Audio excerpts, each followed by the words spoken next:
Yo, yo, yo guys, check, kamusta mga idol? So ayan na, mag-update tayo ngayong Friday night. So ayan, grabe. So malupit ang mga news natin ngayon mga Lodi. Disclaimer muna tayo, ayan, paki-read na lang po ang ating disclaimer mga Lods, no?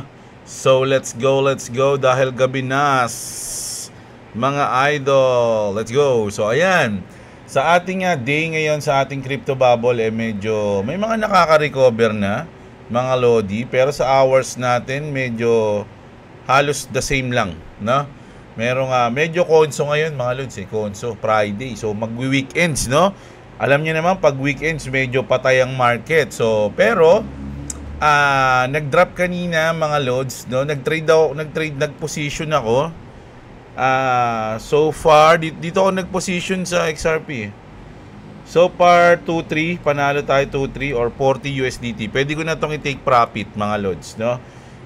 Pero sige, lagay ko lang siya dito banda. Ayan, dyan. So if ever magpa-profit tayo ng 24 USD, which is 1,000 plus, no? Goods na yan mga Lods, no? Kalahati, no? Sa 1 minute natin.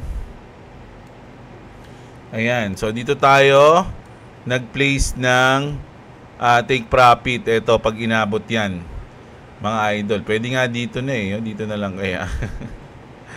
Pero dito na lang pwede na.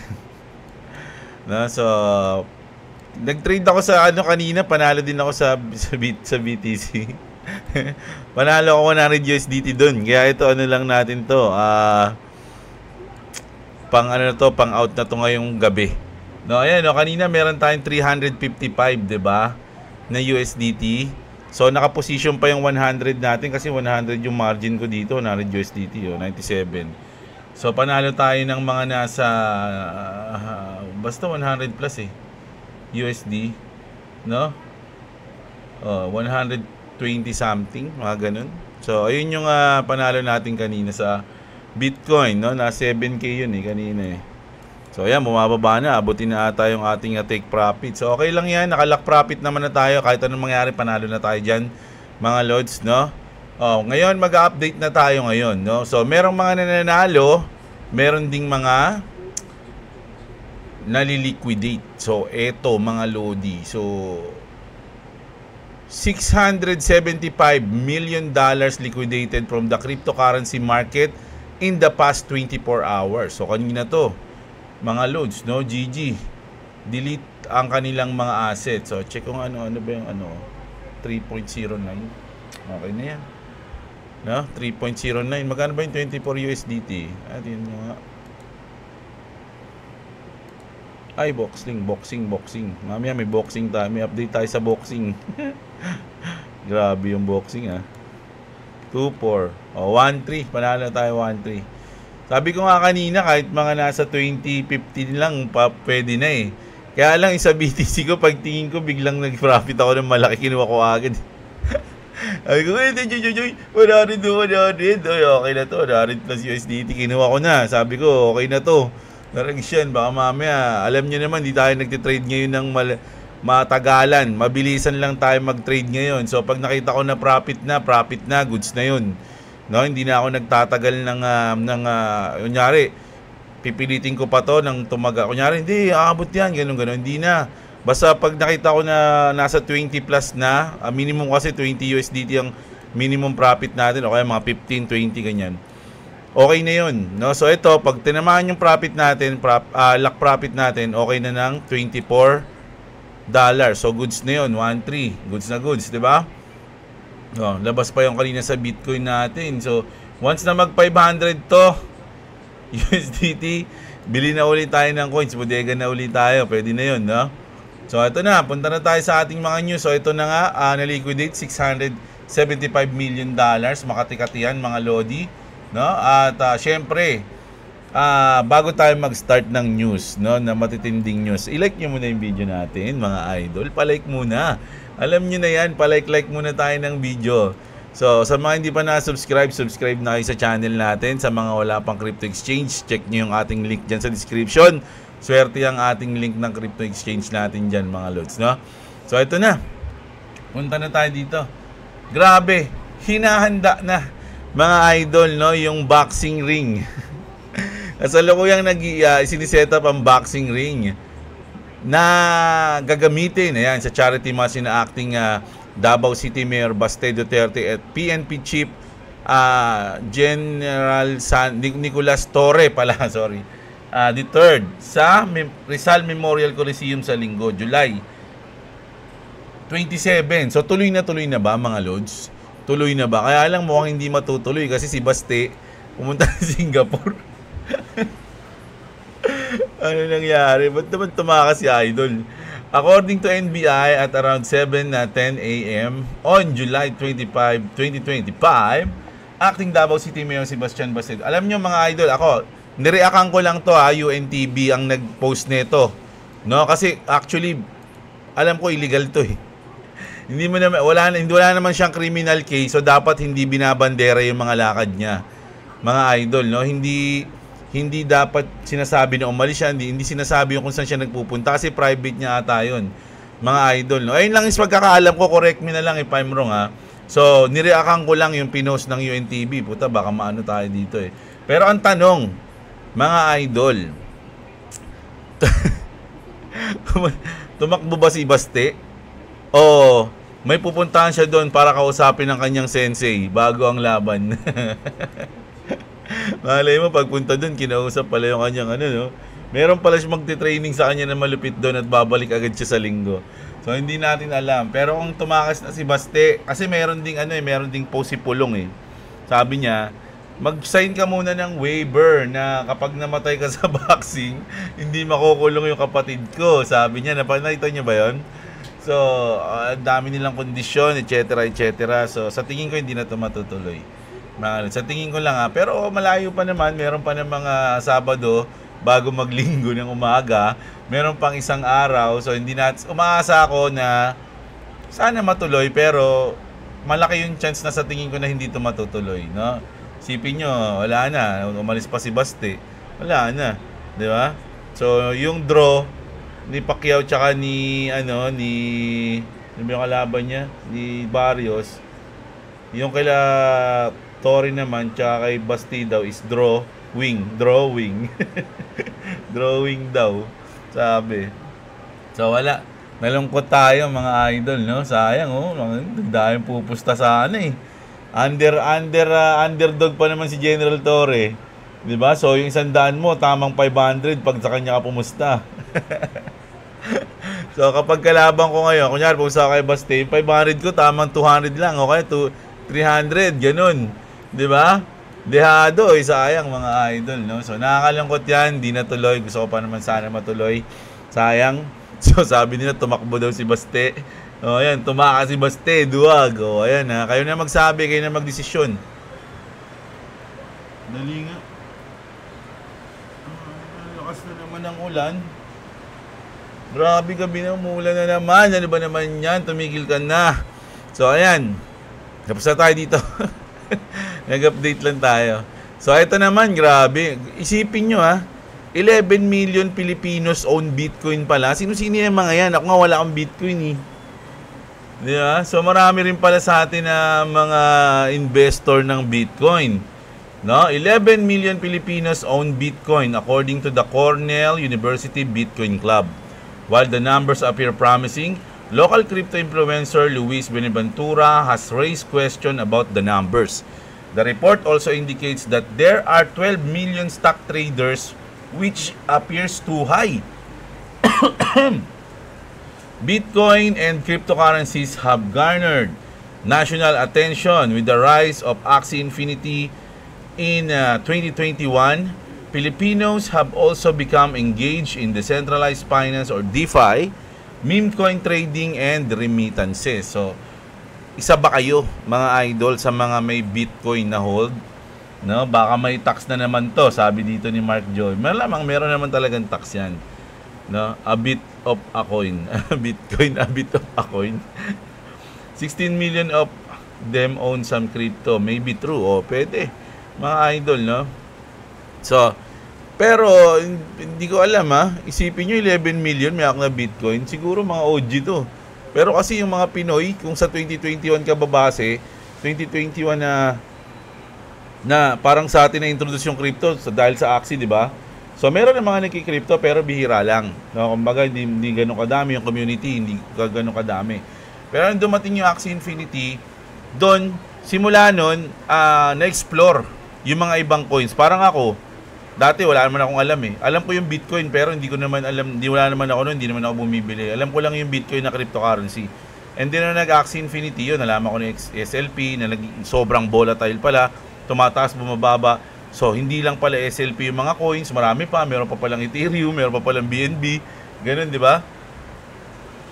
So dahil doon, na-expose tayo sa crypto, no? Sa tingin ko doon nung 2021. Pero yung 11 million, I don't know kung tama yung ano nila dito 11 million parang masyadong marami. Pero ilan ba yung pero siguro nga no? Baka nga tama mga idol. Hindi ako sure.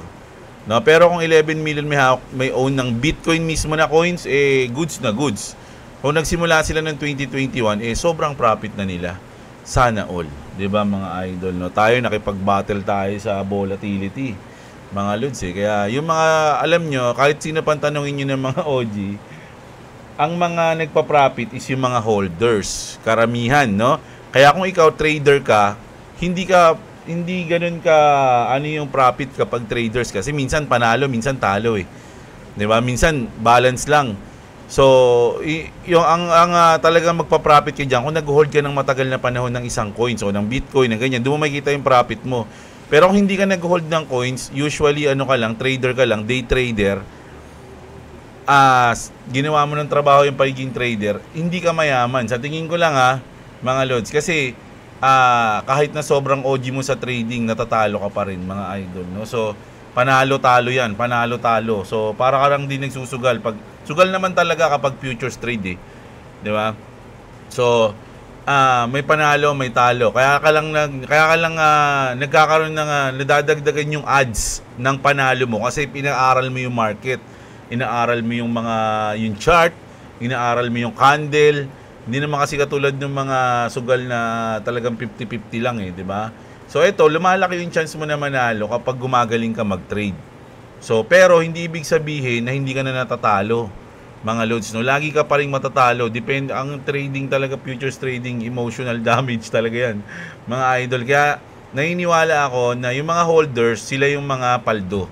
Pero tayo mga traders, tayo yung mga quits lang tayo mga loads 'Di ba? Minsan panalo, minsan talo. Wala talagang ganun lang naisip ko mga lodi. Pero sabi nila 11 million, which is goods.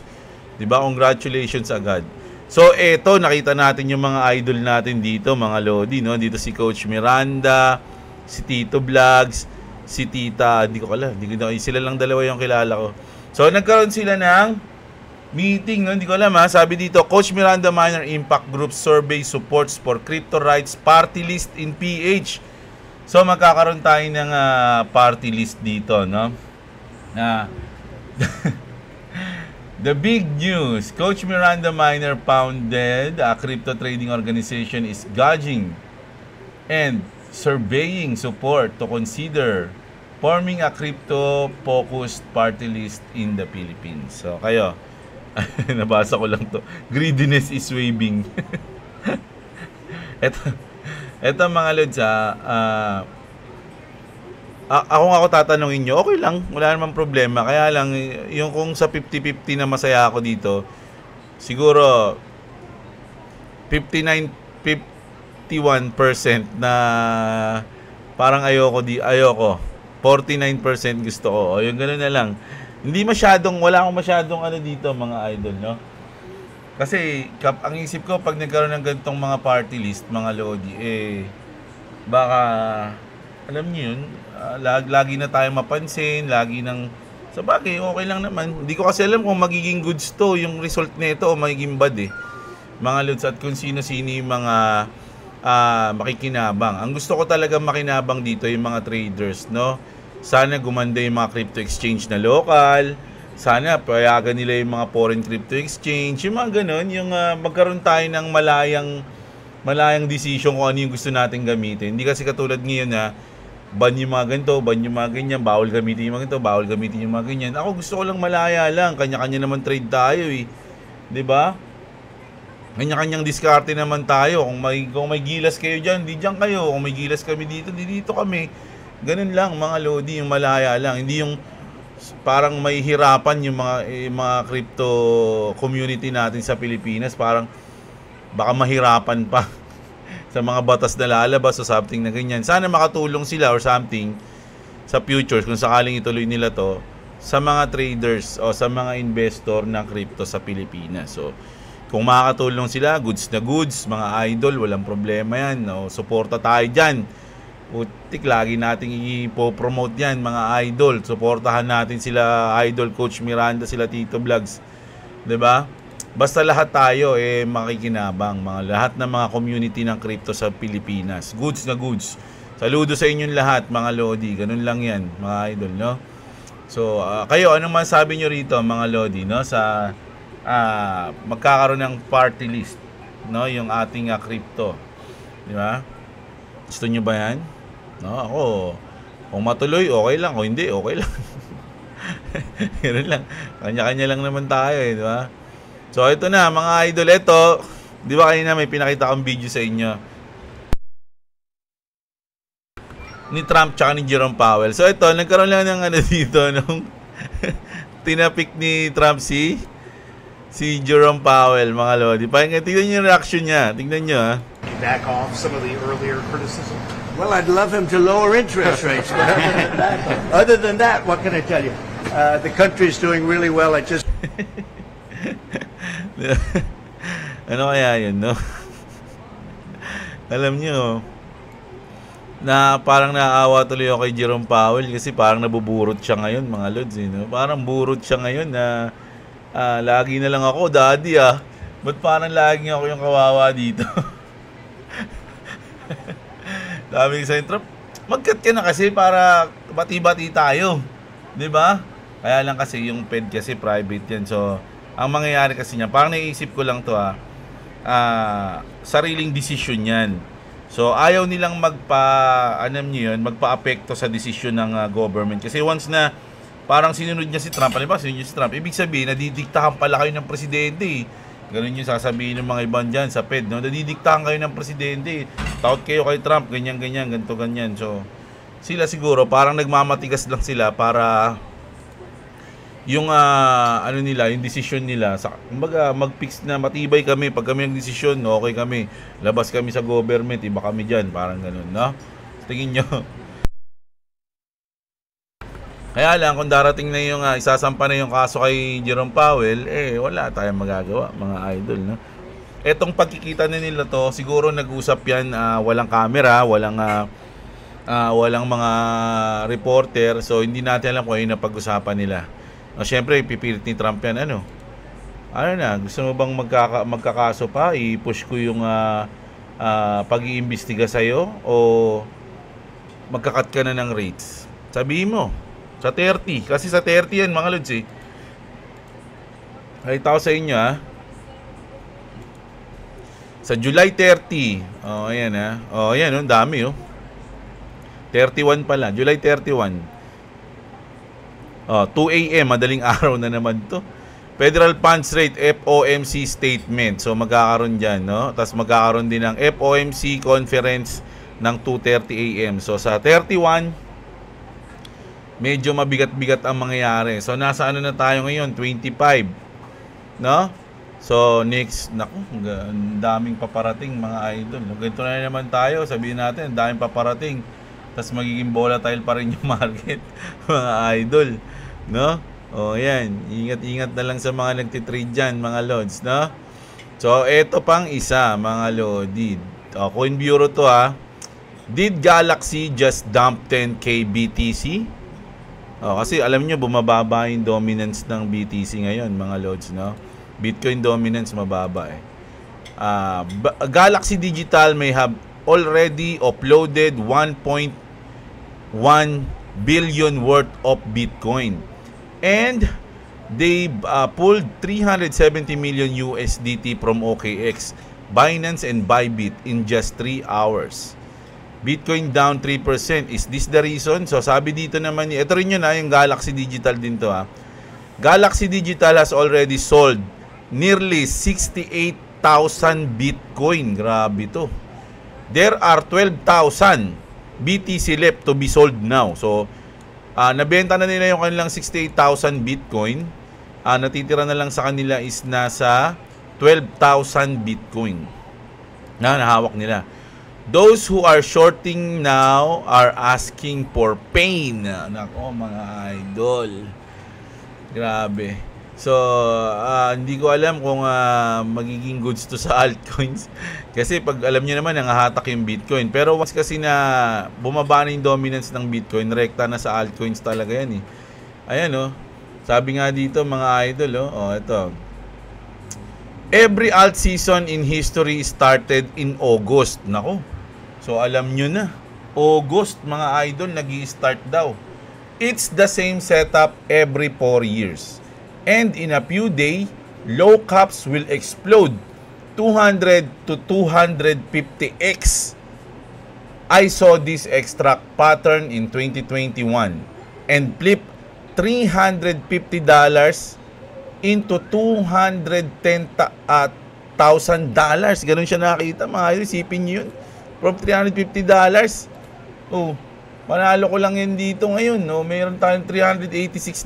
Saan natin ilalagay ito para maging $261,000? Diba? Here's what I'm buying before the 2025 kicks off. So ito na mga Lodi. Nag-ano na siya na mga ayoko na mag-promote ng mga coins. So ito lang yung naging natin dyan, naging interesting sa post niya, which is yung breakout sa August 1. That dun daw magi-start ang alt season. Mga Lodi, so ready na ba kayo? Ilang araw na lang yan, isang linggo na lang yan. Mga idol, ready na ba ang inyong mga altcoins? Kompleto na ba? Nakapagbudega na ba kayo sa mga gusto nyo at paborito nyo mga coins? Ready na ba kayo sa paglipad? Ganun lang yan mga loads, sa August 1 daw. 'Di ba? So, kung ready na kayo, goods. Kung hindi pa, meron pa kayong isang linggo. So, ayan mga idol, So, ito na. Ito. Sobrang tindi nito. Sobrang tindi mag-FUD. Ayun pala yan. Sabi dito, Chris Larsen, ito yung magiging topic natin sa last news natin. Chris Larsen, Ripple co-founder, just dumped 200 million worth of XRP in the past 10 days. Sabi ni Maarton. Still buying? Sabi niya. You're the exit liquidity. He's dumping on you. Think twice. Sabi niya. So, sabi dito mga idol, ayun daw yung ginawa. Pero hindi yun mga lods, nasaan yun ba't kasi naging ganun? Nandito yun Ito ba yung nag-post nun? Nawala tuloy sa Ayan, yan. Ito nga. Ito yun di ba? You're still buying. Ayan. So, sabi dito not financial advice, zero context, intentionally misleading. The type of FUD you learn to love. So, ayan mga idol, So, FUD daw yan, yung mga ganyang post. Sabi nga dito na The Real Remy Reef, XRP to exchanges and people are concerned, Sabi niya rito, when I saw this, I said, I said to myself, oh my God, we are about to hit it big. So baliktad yung pagkakatingin niya nung nilabas ni Chris Larsen yung mga XRP niya sa crypto exchange. This is the most bullish news I've seen yet, So hindi raw FUD yun, mga Lodi, which is bullish pa nga daw yung ganun He is putting the XRP into circulation to meet the upcoming demand. There's not enough XRP out in the wild. The institution all need it or it won't function in as intended pala. Ano ba yan? In order for XRP to function properly, it needs 3 things. Lots of volume, a high price tag, and an even distribution of XRP between different holders. Ayan, So, goods daw yan, mga idol, sabi ni Darryl Remery. At sino pa may sabi na goods yan, na mali yung pagkakaintindi nyo sa paglabas ni Chris Larsen ng kanyang XRP sa crypto exchange? Si Vincent, mga Lodi, kilala nyo na yan. No? Sabi, pakinggan nyo si Vincent, ha? Let me get this straight. First, we get the psyop that, oh, Ripple, their founders, they own so much XRP, da da da da da. And then when they start to divest from it, because, you know, they're applying for bank licenses and all this other stuff, and the laws are getting underway, and now they're divesting, and now it's, oh, they're dumping on fucking retail, when none of the laws are effective yet for this thing to be used by the people with licenses. You see the stupid logic at play here? It's like, no matter what Ripple does or the founders do, there will always be somebody to bitch. Di ba? So, goods yun. They're just divestify. No? So, ayan. Alam nyo na ngayon, no? So, eto naman, mga Lodi. Breaking news. Naku. XRP is now being discussed as a replacement for all sweep transaction in the United States. That is a market worth over $1.5 quadrillion. This could send the price of each XRP to about $3,000. On August 1st, ito yun kung ano meron sa August 1st, no? So, ano na naman to? Timing na naman to. Sa July 30, magsasalita si Jerome, and August 1st naman, August 1, the XRP Ledger Institutional Tokenization Program goes live. Malaking bagay yan, mga Lods. It is powered by the BXC token, which is currently priced as cho. So, ayun na yan, mga Lods. No? Tokenization program goes live sa August 1, no? Sobrang solid. Diba? So, ano pang iniisip nyo ngayon? Negative pa rin ba yung ginawa ni Chris Larsen? O hindi? Balikan natin yung trade ko. Yaman ni Popcorn 2.5. Naabutin pa kaya tong 1,300 natin na profit. Mga idol, ano na sa tingin nyo? No? Check natin. Asan na yung guhit dito? Yun, wala. Paganyan na yan, no? Pataas na yan, no? Paganyan na yan, no? Sa tingin ko lang, ha? Paganyan na yan. Di ba? Paganyan na yan, mga idol.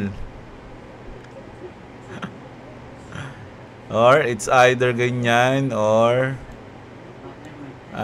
ganito.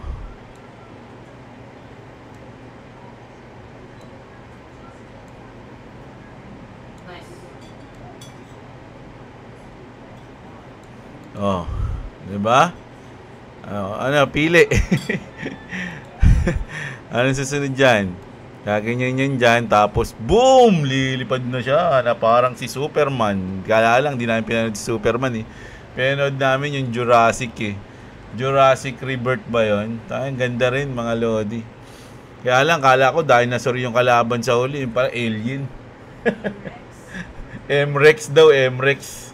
Yung kalaban sa di ba, Choy? M-Rex, no? Hindi T-Rex. Mutated T-Rex yun, kaya M-Rex, sabi ni Clovis eh. Sabi ni Boy WhatsApp eh. So, ayan. So, ayun yung news natin ngayon, mga idol. Medyo may gagawin kasi kami ngayon, mga Lodi. Medyo may tatapusin kami.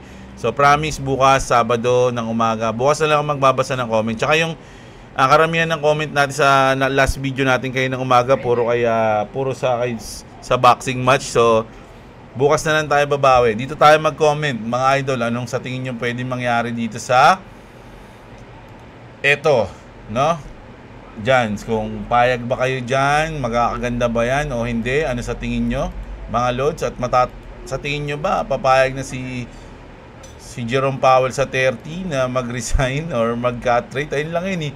Kung gusto niya mag-stay, kailangan niyang mag-cut ng rates. Kung ayaw niya, mag-resign na siya. Ganun, no?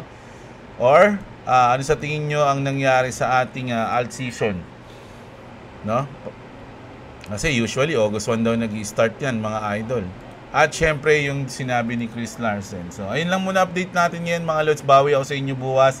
Alam nyo naman, love na love ko kayo mga Lodi, no? So may gagawin lang talaga kami ngayon. Kailangan namin tapusin to. So ayun, kita-kits tayo bukas mga Lodi. Maraming salamat sa mga nanood, mga idol. Magandang araw sa inyo mga kapatid. Huwag nyo kalimutang i-like yung video natin, ha. Subscribe sa mga hindi pa nakasubscribe.